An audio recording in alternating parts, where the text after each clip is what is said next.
Buonasera, ben chiatats con Gnovis. E continua la pressione dalle regioni per primi il presidente del Friuli Venezia Giulia, Massimiliano Fedriga, sul governo per il così chiamato Super Green Pass, un Green Pass più forte che permette a cui è vaccinato di pattimare con limitazioni, con due obiettivi. Parsore dalla salute, anche quel di tutelare le attività economiche. L'introduzione della nuova certificazione verde valide dome perché canza fatte la vaccine o per cui le guarite dal Covid e può dare essi decidute domani alla riunione del Consiglio dei Ministri. Il Presidente regionale della conferenza delle regioni Fedriga alle soddisfatta dalla decisione di poter fare la terza dose di vaccine dopo 5 mesi e alla domandata di la più svelta con la campagna vaccinale, tirano via tutti i limiti di età per le prenotazioni. A son 414 casi di infezione da Covid saltati fuori in Friuli, Venezia Giulia dalle ultime 24 ore, a fronte di 6.663 tampons molecolari e 21.480 test svelti antigenici. 5 morti di Trieste, un uomo di 70 anni, 2 femmine di 79, un altro uomo di 82 morti in ospedale e per finire una femmina della stessa età morte in chiesa. A Cressin di SIS, i iez occupati tali saris medicis, come osin a 229, con 25 pazienti in terapie intensive.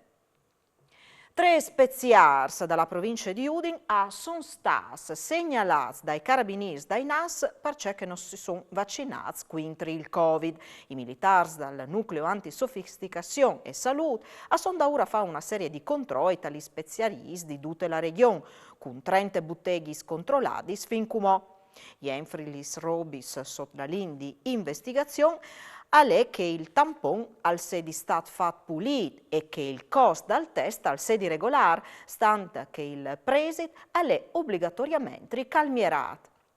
I 3 speziars segnalati non hanno avuto al momento né multi né denunzie, in spiete dai controlli per verificare se erano esentati dal fare la puntura. Moments di pore, vuoi di mattine a San Zorz di Noiar per un incidente che avrebbe potuto finire un'evore mal. Una femmina alla guida di un'utilitaria, intanto che passava per la vecchia strada provinciale 80, non si è in acquarte che arrivava un treno di Marchianzis e ha cercato di attraversare il passaggio a livello, che gli era segnalato ma non si era. Il convoglio alla chiappa alla macchina che gli era stata sbattuta ma per fortuna Cence tocchia la femmina dentro. Sul fatto investiga la polizia locale, con il personale ferroviario. Continuis messaggi sui social, cambiamenti di turni cui colleghi per lavorare ogni dia e fin una diretta Facebook per menacciare. Un cittadino iracheno si era perduto di una collega di lavoro, ma non voleva saventi. Per lui è scattata la proibizione di stare donne e gli arrivava anche un'accusa di stalking, dopo che l'atteggiamento dall'uomo con la dal team si era fatto sempre più morboso, arrivando a diventare anche violento.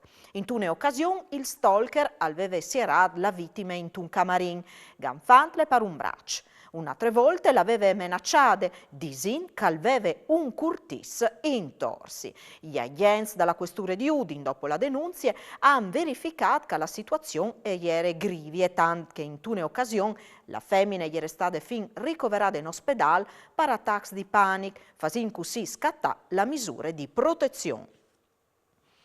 È stata bocciata in Consiglio regionale la mozione che prevedeva di fare pressione sul governo per arrivare a disfare i movimenti di ispirazione neofasciste, con particolare riferimento a Forza Nuova, dopo che gli estremisti di destra hanno attaccato la sede della CGIL di Roma. La mozione, portata in denanda alle opposizioni, ha avuto un sal no de bande della maggioranza. Noi è queste l'aule che poi fa applicare la legge Scelba alla l'assessore regionale Pierpaolo Roberti. La mozione è vares di essere ritirata e scritta in tune altre forme in accordi con la maggioranza. Al momento della votazione, la mozione è avuto 19 sì, quintri 24 no. Il centro-destra di questa regione alle scelte di lavarsi le mans sulla questione, alla dit il sorrestante al Partito Democratico in Consiglio Diego Moretti, prim firmatari dalla mozione. Dopo 27 anni, la Confcommercio di Pordenone è a un nuovo presidente. Dopo Alberto Marchiori, storico numero 1 di Ascom, arriva Fabio Pillon. Pillon è stato eletto nossere dall'associazione che già vicepresidente, parsore che è il presidente mandamentale di San Vito al Tilimento. La nuova zonte è componuta di Aldo Biscontin, Silvia Radetti, Antonella Popolizio, Fabio Cadamuro, Plinio Bertolo, Pier Dalmassa e Simone Paroni. Il Comune di Udine si è impegnato alla realizzazione di una serie di ascensori in qualche palacine dalla zona di Vie Sabadini, dalla capitale furlane. In tali edifici sono state persone con disabilità e per questo motivo gli state fatte queste scelte, come conosconte il sindaco Pietro Fontanini. In Via Sabadini, qui a Udine, il Comune è proprietario di un par di palazzinis dove che vivono persone che hanno problemi. Allora abbiamo deciso di migliorare la qualità della vita di queste persone facendo ascensori. E sono palazzini a 3 plani in pratica e non è l'ascensore, allora per permettere a chi che magari hanno problemi fisici non è necessario essere sulle carrozzelle, ma anche quando si ha una certa età, fare gli schiali, diventa difficile.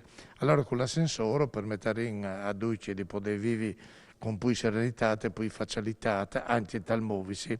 Le spese di 190.000 euro e così miglioreremo insomma le qualità delle vite in questi chiasi che sono di proprietà del comune e mettiamo a disposizione di famiglie che hanno problemi e che pagano veramente poco per stare in pratica in queste parti città di Udine.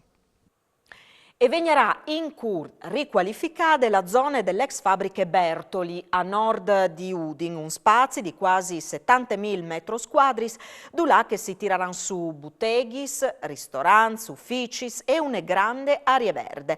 La zona di Udine è a deliberati prins lavors necessari con la bonifica dalla zona, che non è più idoprade di Heinz. La nuove proposte è a sclarire le assessore Giulia Manzan e sbasse un'evore i volums di occupazione dentro dal complesso, liberando spazi pal Grand Park Public. Per Nadal, il comune di Udine al clame sotto i cittadini e lo fa con un concorso. Non sconte di ciò che si tratta l'assessor Maurizio Franz. Viene lanciato quest'anno un nuovo concorso che si chiama il Balcon di Nadal 2021, che al cerca di coinvolgere tutti i cittadini di Udine. Noi abbiamo già fatto altri simili con l'associazione dai box e dai svies per illuminare la città, come abbiamo voglia di coinvolgere anche i cittadini che decidono di partecipare a questo progetto che è un concorso a premi, il primo premio è di 1.000 euro, il secondo di 500 euro, il terzo di 300 euro, vengono premiati che saranno rende più belli, più luminosi i loro balconi, e quindi in qualche modo rende più attraente la città di Udine, è un momento anche per dimostrare il gran spirito che viene di accoglienza e anche per sensibilizzare sul discorso del turismo che è importante per la nostra città. E anche per Usgnot alle dut si viodin domani, mandi.